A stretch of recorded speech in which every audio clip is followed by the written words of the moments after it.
नमो अरिहन्ताणं नमो सिद्धाणं नमो आयरीयाणं नमो वज्रायाणं नमो लोय सव्यसाहूनम् एष सुरासुरमणुसं वन्दितं धोदधायिकं ममलं प्रणमामि वर्धमानं तीर्थं धम्मस्य कर्तारम्। प्रवचन सार ग्रंथाधिराज चर्चा भेद ज्ञान की चल रही है। ज्ञान ये विभाग अधिकार। तो धन पुत्रादिक में ये मैं हूँ, ये मेरा है, ऐसा जो मानता है वो श्रमणता को छोड़कर उन मार्ग का आश्रय लेता है, माने वो सुखी होने वाला नहीं है, विपरीत मार्ग पर चल रहा है। आइए गाथा नंबर 190 कल पढ़ी थी, फिर दोबारा इसको पुनः देखते हैं, फिर आगे बढ़ेंगे। Page number 351।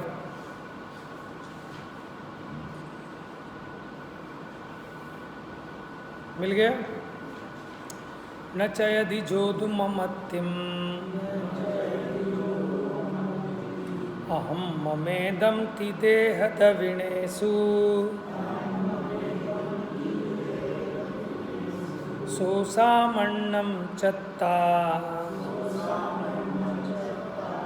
पडिवन्नो होदि उम्मग्गम्।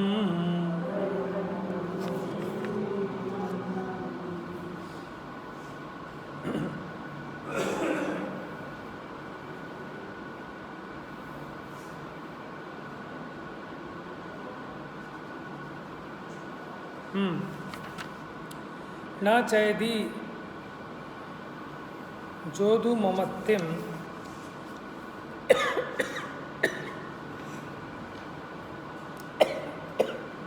न चयदी का मतलब होता है त्यागना। न चयदी माने जो नहीं त्यागता। क्या नहीं त्यागता? ममत्तिम माने मेरापना। ठीक है, ममत्व कैसा है?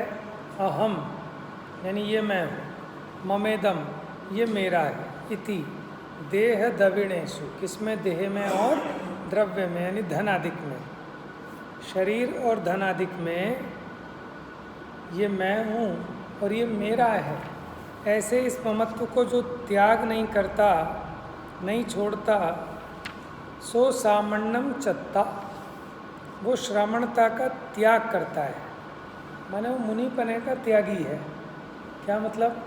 कि उसका श्रामण्यपना है ही नहीं, उसने श्रामण्यता को छोड़ दिया और पडिवन्नो होदि उम्मग्गम। उम्मग्गम माने विपरीत मार्ग, उन मार्ग का आश्रय करता है। टीका देखिए पेज नंबर 352 पर। गाथा कल भी पढ़ी थी, टीका रह गई थी। जो आत्मा शुद्ध द्रव्य के निरूपण स्वरूप निश्चय से निरपेक्ष रहकर, क्या कह रहे हैं? शुद्ध द्रव्य के निरूपण स्वरूप निश्चय। निश्चय का क्या स्वरूप है? कि वह शुद्ध द्रव्य का निरूपण करता है। यहाँ मुझे कोई बताएगा कि शुद्ध द्रव्य का मतलब क्या है? निश्चय कह रहे हैं ना, कैसा है? कि शुद्ध द्रव्य का निरूपण करने वाला है। तो यहाँ शुद्ध द्रव्य का मतलब क्या है? निश्चय शुद्ध द्रव्य का निरूपण करता है, तो वो शुद्ध द्रव्य मतलब क्या? हाँ सही बोला। किसने बोला अभी? अकेला। ठीक है, अभी वो वाली बात नहीं है कि मोह राग द्वेष से रहित हो गया, अभी उसकी बात नहीं। यहाँ किसकी बात?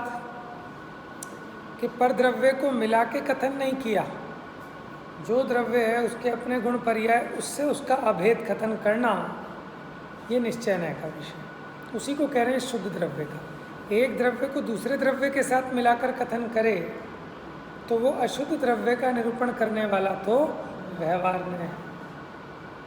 तो कह रहे शुद्ध द्रव्य के निरूपण स्वरूप निश्चय नय से निरपेक्ष रहकर अशुद्ध द्रव्य के निरूपण स्वरूप व्यवहार नय से जिसे मोह उत्पन्न हुआ है, वास्तव में उसको नय नहीं है, माने जो एक नए से निरपेक्ष है, माने वो उसको जानता ही नहीं उसके विषय को, वो तो व्यवहार से इसने जाना सुना।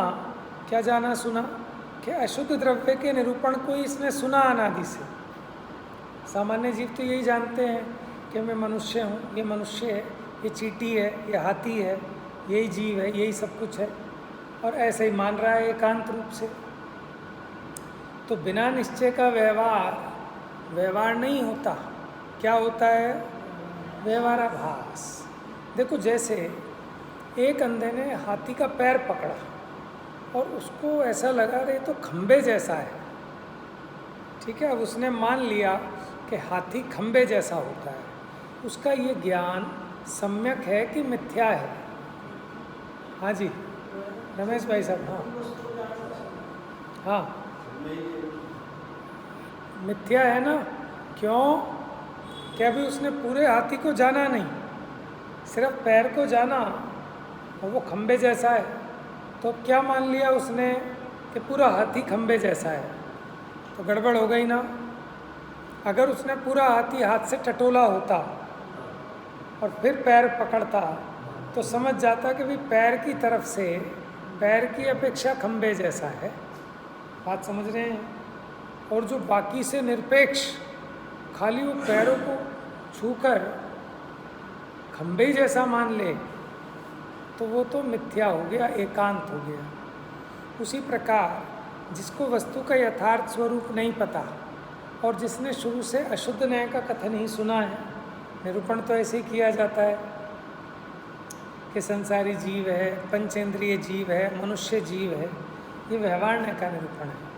लेकिन इसको यथार्थ परमार्थ का निरूपण पता ही नहीं, तो इसके ज्ञान में अपेक्षा से ग्रहण नहीं किया, इसने तो सर्वथा ऐसा ही मान लिया एकांत। जैसे उस अंधे ने पूरा हाथी खंबे जैसा मान लिया, तो इसने इसकी सही अपेक्षा ना समझकर सर्वथा एकांत रूप से ऐसा मान लिया कि शरीर ही जीव है।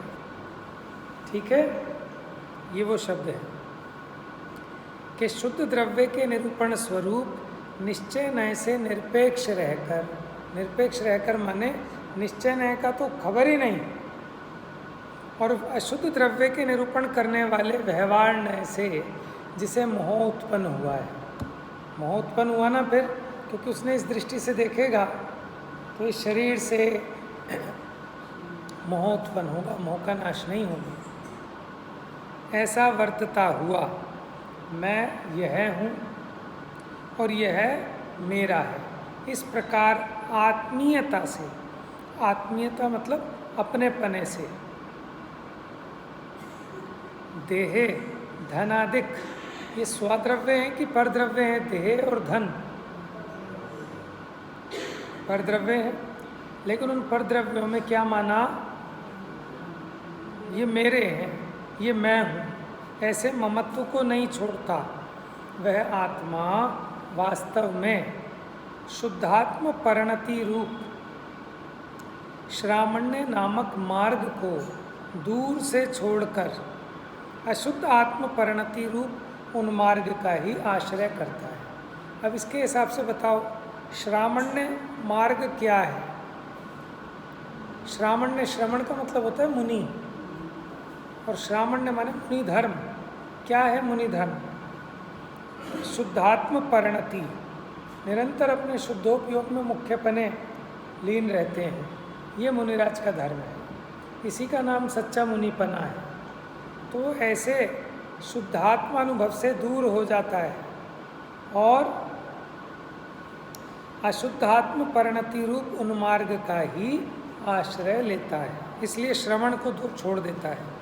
इससे निश्चित होता है कि अशुद्ध नय से अशुद्ध आत्मा की ही प्राप्ति होती है। अब एक बात ध्यान से समझना इस बारे में, अशुद्ध नय से अशुद्ध आत्मा की प्राप्ति होती है। ठीक है, तो इसका मतलब अशुद्ध नय अच्छा है कि बेकार? अशुद्ध नय से अशुद्ध आत्मा की प्राप्ति होगी, तो अशुद्ध नय अच्छा है कि बुरा है? सम्यक है कि मिथ्या है? नहीं, हाँ, वेरी गुड। अशुद्ध नय और शुद्ध नय ये दोनों सम्यक ज्ञानी को होते हैं। अज्ञानी के ज्ञान में ना तो शुद्ध नय है ना अशुद्ध नय है, उसके ज्ञान में नय है ही नहीं। नय किसको कहते हैं कि वस्तु के किसी एक धर्म की मुख्यता से वस्तु को जानने वाले ज्ञान को नय कहते हैं। अज्ञानी तो सर्वथा एकांत रूप मानता है, जैसा सुना सर्वथा ऐसा मान लेता है, उसके अनेक धर्मों से नहीं जानता, शुद्ध स्वरूप का उसको पता नहीं है, इसलिए उसका अशुद्ध मानना वास्तव में वो अशुद्ध नय नहीं है, अशुद्ध नया भास है। क्या है? बात समझ में आ रही है? तो आपने ठीक पकड़ा कि वो ये नहीं समझ रहा कि कौन बोल रहा है कि अशुद्ध नय कह रहा है, यानी संयोग की तरफ से किया गया कथन है। वास्तव में आत्मा देह रूप नहीं होता, धन रूप नहीं होता, इसकी उसको खबर नहीं है। ठीक है ना? तो व्यवहार तरीके ना मानकर व्यवहार को परमार्थ मान लिया, तो इसलिए उसे क्या मिलेगा? उसको कभी शुद्धात्मा की उपलब्धि नहीं होगी, क्योंकि उसने तो देह वाला आत्मा माना है, तो इसी का अनुभव करेगा कि यही मैं हूँ। इसका नाम है अशुद्ध नय से अशुद्ध आत्मा की प्राप्ति होती है। अज्ञानी की अपेक्षा बात है। देखो, पुरुषार्थ सिद्धि उपाय में एक उदाहरण दिया। जैसे किसी ने पूछा कि साहब शेर कैसा होता है, तो हमने बिलाव दिखाया कि देखो बिल्कुल ऐसा होता है, इसी की तरह उसके शरीर में भी धारियाँ होती हैं, इसी की तरह ऐसे ही चलता है, उसका भी जो स्ट्रक्चर है बॉडी का इसी की तरह लचीला होता है। ठीक है? जैसे चलता है ना बिलाव, ऐसे ही वो चलता है, ऐसी फुर्ती इसमें है, ऐसी उसमें है। अब ये समझाया, और वो बिलाव को ही सिंह मान बैठे। हमने काहे के लिए समझाया था? सिंह को समझाने के लिए बिलाव दिखाया था। अब वो बिलाव को ही सिंह मान बैठे, तो उसके लिए अमृत चंद्राचार्य पुरुषार्थ सिद्धि उपाय में कहते हैं तस्य देशना नास्ति। उसके लिए मेरा प्रवचन नहीं है, उसके लिए मेरा उपदेश नहीं है। मेरा क्या मतलब? भगवान का उपदेश ऐसे जीवों के लिए नहीं है जो ऐसे एकांत मिथ्या दृष्टि हैं कि हम उन्हें क्या समझाएंगे और क्या समझेंगे, उन्हें क्या समझाएं? भैया माफ़ करो, हाथ जोड़ो। तो उसके लिए कहते तस्य देशना नास्ति, उनके लिए हमारी देशना नहीं है। तो जिस अपेक्षा कह रहे हैं उस अपेक्षा समझना कि चांद कहाँ है, कि ये रहा चांद, और वो इसी उंगली को देख के मान बैठा कि यही चांद है। तो तस्य देशना नास्ति। समझ में? हमने संयोग की तरफ से कथन किया कि भैया चींटी जीव है, मनुष्य जीव है, लेकिन वो इस देह को ही जीव मान बैठा, तो तस्य देशना नास्ति। बात समझ में आई?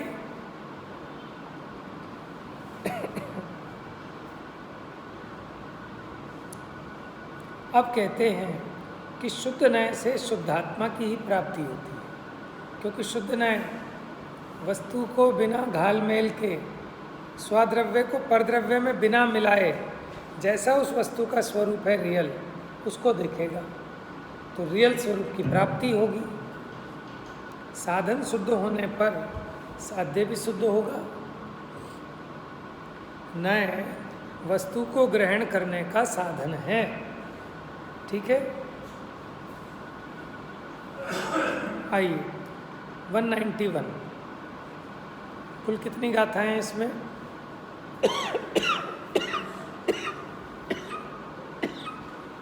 275।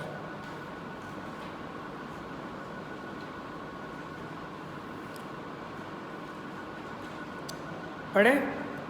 ना हम होमि परेसिम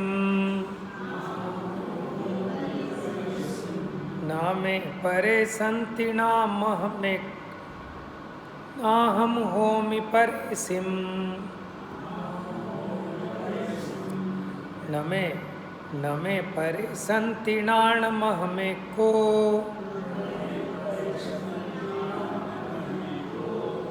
इदि जो झायदि झाणे सोऽप्पाणं हवति झादा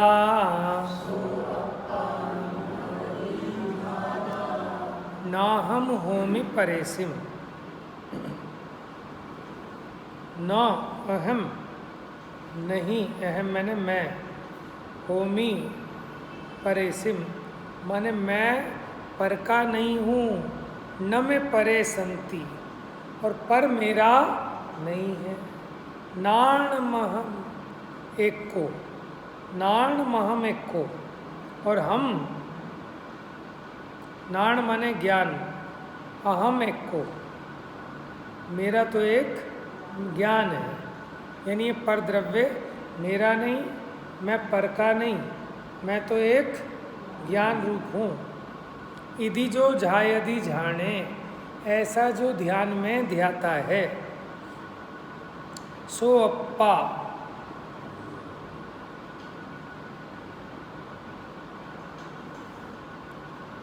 अवधि ज्यादा, तो वह ध्याता होता है।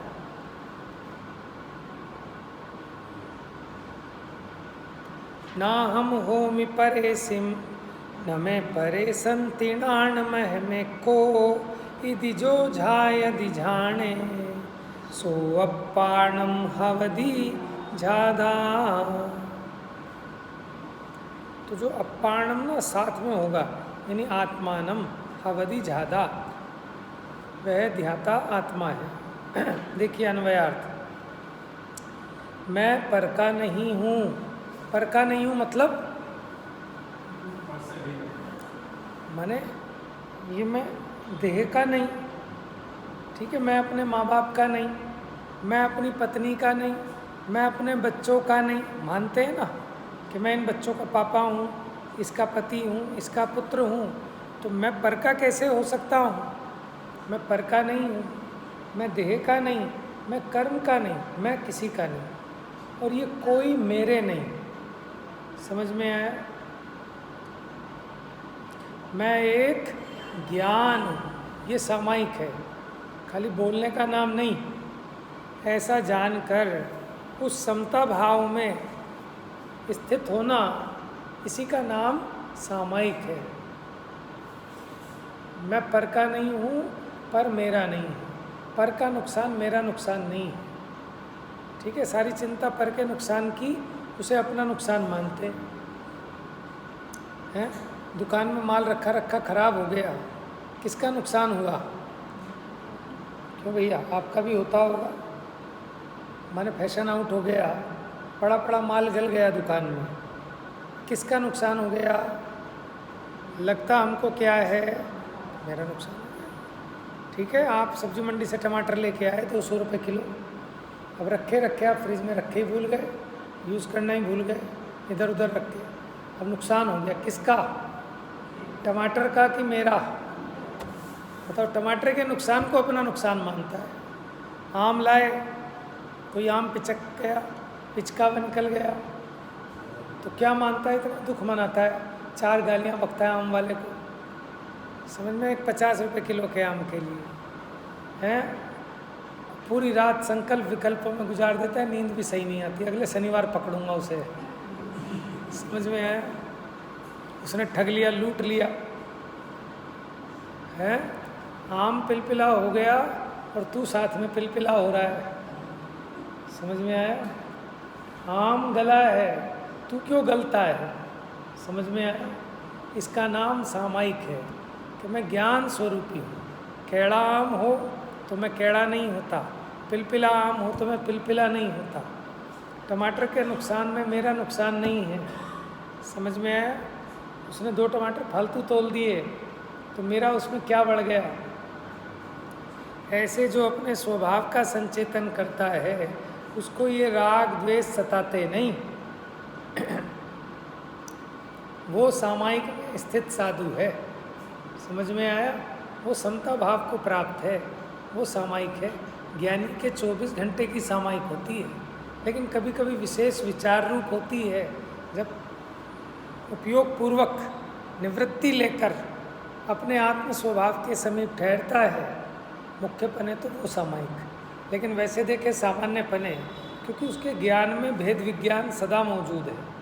भले ही उसका विचार ना चले, भले ही कदाचित वो भी कहे कि साहब लूट लिया हमको, ठीक है, हमारा नुकसान हो गया, इस बार तो घाटा हो गया, लेकिन उसे अपना घाटा मानता नहीं है। मुनीम की तरह, जैसे मुनीम भी कहता है भैया इस बार तो कंपनी घाटे में है, उधार नहीं मिलेगा, 2 रुपया महंगा कर दिया हमने माल, लेना है लो, नहीं घर जाओ, तो फ्री में कोई खराब थोड़ी बट रही है। तो ऐसा कहता हुआ भी मुनीम अगर उस माल को अपना माल माने तो चोर, और ये माल मेरा नहीं है, ये नुकसान मेरा नहीं है, फ़ायदा मेरा नहीं है, ऐसा मानता है, फिर भी क्या कहता है कि हमको नुकसान हुआ, हमको फ़ायदा हुआ। तो ऐसा यथार्थ स्वरूप को मानता हुआ वो मुनीम भी साहूकार है। समझ में आया?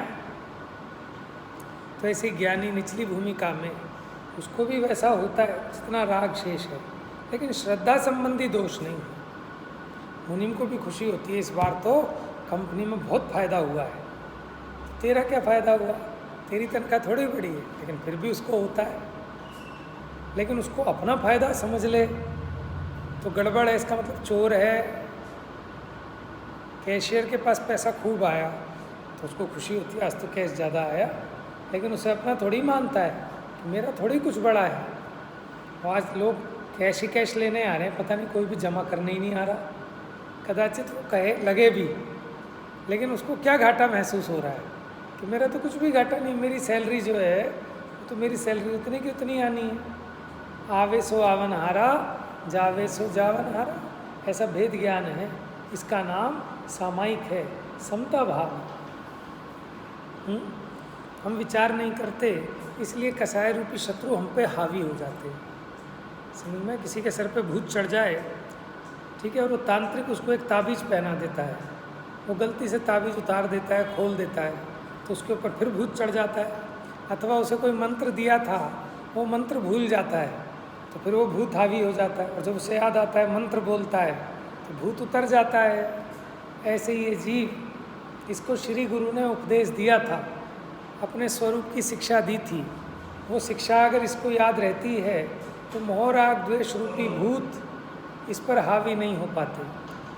और जब ये शिक्षा को भूल जाता है, गाफिल हो जाता है, तो फिर इस पर वही मोह राग द्वेष रूपी भूत पिशाच इसको अपने कब्जे में कर कर इसकी दुर्गति करते हैं। समझ में आया? देखो कितनी सुंदर लाइन है,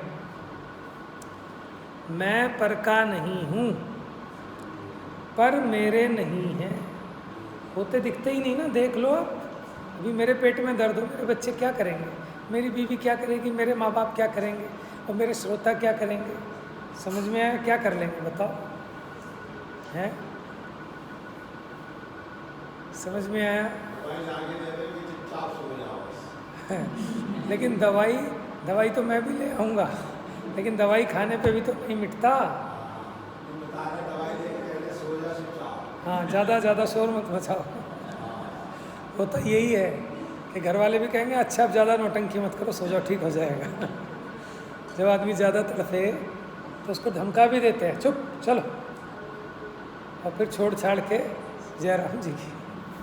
कोई कुछ कर नहीं सकता, करते नहीं, ऐसा नहीं कि कर ही नहीं सकते ना, दुखी हो सकते, वो भी अपने राग के कारण। ठीक है, तो वस्तु के यथार्थ स्वरूप का विचार करने पर दुख नहीं हो सकता। इसलिए कहते हैं ज्ञान ही सर्व समाधान कारक है। क्या कहा? सभी रोगों की एक ही दवा है, सब रोगों की एक दवा है। क्या? ज्ञान, सम्यक ज्ञान। अज्ञान सारे झगड़े की जड़ है, सारा कलेश अज्ञान का फैलाया हुआ है। सम्यक ज्ञान हो जाए, सारा झगड़ा खत्म। अभी आप जिससे लड़ रहे हो आपको पता ही नहीं, पिछले भव में तुम्हारी पत्नी थी, आज तुम लड़ रहे हो, उसके पीछे तुम माने मरण को प्राप्त हुए, अब उसे पता ही नहीं, पता चल जाए तो झगड़ा ही मिट जाए। कहाँ का झगड़ा? समझ में? अज्ञानता का झगड़ा है। ज्ञान समान नान जगत में सुख को कारण, यह परमामृत जन्म जरा मृत रोग। और क्या कह रहे हैं? धन समाज गज बाज राज तो काज नावे, ज्ञान आपको रूप भय फिर अचल रहा। मैंने आपको समाज खूब माला पहनाती हो, आपको अपनी पलकों पर बैठा के रखती हो, आपके लिए गाजे बाजे हाजिर हों, खूब धन हो, खूब आपकी पूछ करने वाली समाज खड़ी हो आपके सामने, कछु काम ना आवे। लेकिन ज्ञान है अगर आपके पास सम्यक ज्ञान, तो फिर आपका कोई बाल पका नहीं कर सकता। आपको किसी चीज़ की ज़रूरत नहीं, ना धन की, ना समाज की, ना गज की, ना बाज की, ना राज की, ना प्रतिष्ठा की। समझ में? पूरी जिंदगी हम जिसको जुटाने में लगा रहे हैं वो तो बेकार की चीज़ है, वो तो काम ही नहीं आनी अपना दुख मिटने में। आ गई होती तो जितने अज्ञानी पैसे वाले हैं, अनुकूलताएं हैं, उन सबका दुख मिट जाना चाहिए था। और जिनके पास एक भी अनुकूलता नहीं है, ऐसे दिगंबर मुनिराज सुखी नहीं होने चाहिए थे। समझ में आया? तो इसका मतलब बात कुछ और है। अब क्यों न विचारत है मन में, कछु और रहो इन साधन से। कि कुछ रह गया, कुछ छूट गया, मैंने कुछ मिस कर रहा हूँ, कि ये सब तो किया लेकिन दुख तो मिटा ही नहीं। इसका मतलब कुछ गड़बड़ हो रही है। अब बताओ, हम सब तो बहुत धर्म करते हैं ना, लेकिन धर्म से तो सुख होता है। आपको हुआ क्या? ठीक है, अब देखो, जितने अंश में हुआ उतने अंश में हुआ सुख, जितने अंश में उतना ही धर्म मानना। जितना दुख मिटा, जितना सुख हुआ उतना धर्म हुआ। धर्म का रिलेशन टाइम से नहीं है। मैंने आज मंदिर में 6 घंटे लगाए, मैंने 6 पूजा की, मैंने 10 उपवास किए, मैंने 20 माला फेरी, मैंने 100 ग्रंथ पढ़े, ये तोल नहीं है धर्म का। धर्म इज इक्वल टू सुख। सुख कितना हुआ ये बता। समझ में आया? देखो, मैंने 10 अनार खाए, 100 बादाम खाए, इससे तोल नहीं है। तो ये बता सेहत कितनी बनी, वो बताएगा कि तेरे बादाम कितने खाए। समझ में आया? 100 किलो बादाम खा गया पूरी ज़िंदगी में, ठीक है, लेकिन वज़न 2 ग्राम बढ़ा, तो 2 ही ग्राम खाए, बाकी तो उसका मल बनाया। मल बनाने की मशीन है ना अपने साथ, सब लेके घूम रहे हैं। बढ़िया से बढ़िया चीज़ डालो और गंद निकाल लो। मल मूत्र मास का घड़ा, रात दिन सड़ा, तुझे नित पड़ा उठा कर धरना। अब लिया सिद्ध परमेष्ठि तुम्हारा शरणा। ढोरे नहीं ढोरे इस शरीर को सुबह से शाम तक, है? ये घड़ा है, इस घड़े में बनना तो सबका वही है। आप इसमें गुलाब जामुन डालो चाहे करेला डालो, ठीक है, मशीन बनाएगी मल ही।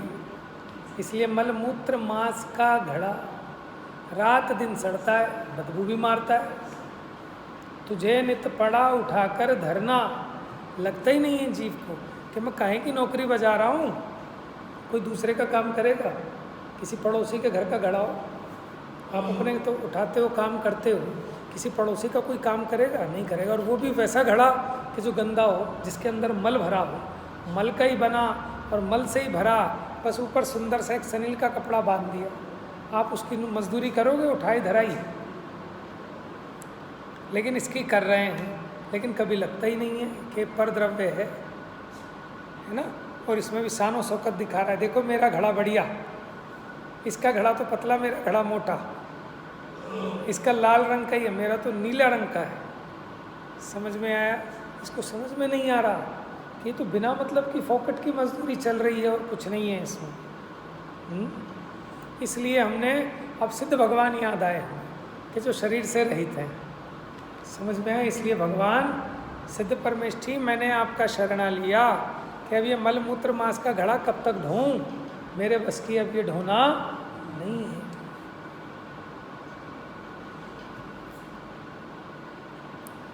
मैं पर का नहीं हूँ, पर मेरे नहीं है, ये साक्षात दिखना चाहिए, इसकी भावभासना होनी चाहिए। मैं एक ज्ञान हूँ, मैं जानता ही हूँ बस। इस प्रकार जो ध्यान करता है, माने इस बात का जो ध्यान रखता है, ध्यान करना और क्या है, ऐसे थोड़ी मैं ज्ञान हूँ, मैं ज्ञान हूँ, मैं ज्ञान हूँ, मैं ज्ञान, ये नहीं। क्या है कि जो इस बात का ध्यान रखता है, जिसके उपयोग में ये बात मुख्यपने चलती है। हम कुछ भी काम करें, हर जगह अपना प्रॉफिट ढूंढते हैं ना, भाई मेरा क्या प्रॉफिट है इसमें। हर जगह बिना प्रॉफिट के कोई काम करता है क्या? हम आपसे कहें साहब स्वाध्याय में आया करो टाइम से, तो मैं क्यों आऊँ, मेरा क्या लाभ है? जब आपका कुछ लाभ होगा तभी तो आओगे। अरे भाई साहब अच्छा नहीं लगता, कोई आता ही नहीं, आप आ जाओ, थोड़ी भीड़ सी बढ़ जाएगी, तो मैं क्यों आऊँ? इसलिए कोई आएगा क्या भीड़ बढ़ाने के लिए? जो आएगा मूर्ख है। लेकिन उसे लाभ दिखे कि इसमें तो मेरा ही हित भाषित होता है, इसमें तो मेरे ही कल्याण की बात है, इसलिए आना, तो ये प्रयोजनभूत है, ये काम का है? तो ऐसा जिसको हमेशा उर्दू रहता है, जैसे लौकिक में हर जगह आदमी को पैसा पैसा दिखता है, पैसा पैसा, हर चीज़ में पूछेगा कि पैसा कितना आएगा ये बता, तब मैं काम करूँगा। कोई चीज़ हो, हर चीज़ को पैसे में तोलता है। साहब लड़की का रिश्ता ले लो, लड़के का रिश्ता ले लो, माल बता कितना आएगा, समझ में है? सभी दुकान खरीद लो, कितना प्रॉफिट मिलेगा इसमें, तब तो खरीदो। साहब उधार दे दो, कितना इंटरेस्ट देगा, हर जगह इसको वो पैसा पैसा दिखता है। ध्यान रखता है, इसका मतलब है पैसे का ध्यान कर रहा है, ध्यान रखता है ना उस चीज़ का, इसी का नाम तो ध्यान है। ऐसे ही थोड़ी कि ऐसे ध्यान हो रहा है, ध्यान तो 24 घंटे चल रहा है। विषय भोगों का ध्यान है कि नहीं? तो ऐसी ज्ञानी क्या करता है कि मैं एक ज्ञान हूँ, मैं पर का नहीं, पर मेरा नहीं, ऐसा जो ध्यान करता है वह ध्याता ध्यान काल में आत्मा होता है। तो उससे पहले क्या अनात्मा था? कह रहे हैं वो ध्याता ध्यान काल में आत्मा होता है, ये भी बड़ी गजब की बात है। तो इससे पहले क्या आत्मा नहीं था? कि था, लेकिन उसको खबर नहीं थी, और कीमत है खबर की। समझ में? कई बार ऐसा होता है ना कि पैसे की किल्लत हो जाती है, बड़े परेशान होते हैं, कैसा माल कैसे लाएं, सौदा कैसे लाएं, खाना पीना कैसे लाएं, पैसे ही नहीं है, पैसे ही नहीं है। ठीक है, अब आपको पता नहीं कि आपने वो तकिए के नीचे रख के भूल गए थे 10,000 रुपये, और आप दर दर के भिखारी हुए फिर रहे हो। आप दुकानदार से कह रहे भैया उधार में दे दे आज जरा अनाज, सैलरी आएगी 1 महीने बाद तब दे दूँगा। कह चलो भागो यहाँ से। ठीक है, अब आप बताओ आपके पास पैसा है कि नहीं है? होने पर भी ना हुए के समान है। ऐसे ही अज्ञानी आत्मा था कि नहीं था? था तो, लेकिन उसका ज्ञान नहीं, श्रद्धा नहीं, आचरण नहीं। तो सम्यक दर्शन ज्ञान चारित्र से ही आत्मा होता है। जिसको सम्यक दर्शन ज्ञान चारित्री नहीं है, उसने अपने आप को आत्मा माना नहीं, जाना नहीं, और उस रूप उसकी प्रवृत्ति भी नहीं। तो ये तो अपने को मनुष्य मानकर मनुष्य रूप प्रवृत्ति हो रही है इसकी। तो इसलिए कहा कि वो ध्यान काल में आत्मा होता है। अब उसको समझ में आता है। जैसे कोई मुट्ठी में रखा हुआ सोना भूल गया तो भले ही है, लेकिन हाथ में मान लो अंगूठी है सोने की, अभी भीख मांग रहा है, बाबा दे दो, बाबा 2 रुपये दे दो, बाबा 1 रुपये दे दो। तो हमने जब भीख मांगी, उसने कहा अरे भैया तू भीख क्यों मांग रहा है, तेरे पास तो हीरे की अंगूठी है, इससे तो तेरी सारी दरिद्रता मिट जाएगी। अच्छा, ओहो, मुझे तो इस बातों की खबर ही नहीं थी। समझ में आया? मैं तो अपने को भिखारी मान के भूल बैठा था, मैं तो भूल ही गया था कि ये जो मेरे हाथ में हीरे की अंगूठी है ये मेरी सारी दरिद्रता मिटा देने में समर्थ है। अरे मैं तो करोड़पति था कि अब हुआ? बताओ बताओ, वो करोड़पति रिक्शे वाला करोड़पति था कि करोड़पति हुआ? हुआ। अगर वो करोड़पति था तो रिक्शा क्यों चला रहा था? और आज अब ये करोड़पति हो गया, पैसे नहीं मिले इसको, लेकिन अब इसके मरोड़ आ गई। अब वो कहता है चल भैया चल लाल किला, वो सुनता ही नहीं उसकी बात। अरे भाई ले लियो 20 की जगह 30 ले लियो, सुनता ही नहीं। अच्छा 50 रुपये, जाओ भैया जाओ। और रिक्शा किराए पे लाया था 100 रुपये पे, अब वो रिक्शा भी रिक्शे वाले को लौटाने भी नहीं जाता। समझ में अमीरी आ गई है उसको, अभी हाथ में पैसा नहीं आया है, लेकिन उसका श्रद्धान हो गया। इसलिए लिखा कि वो ध्यान काल में आत्मा होता है। बात समझ में आ रही है आपको? आत्मा होता है, उसका अभिप्राय अपेक्षा समझ लेना। आत्मा तो था, लेकिन उस आत्मा हुए का क्या, मरे जैसा था। अपने को तो देह मान रहा था, दुखी हो रहा था।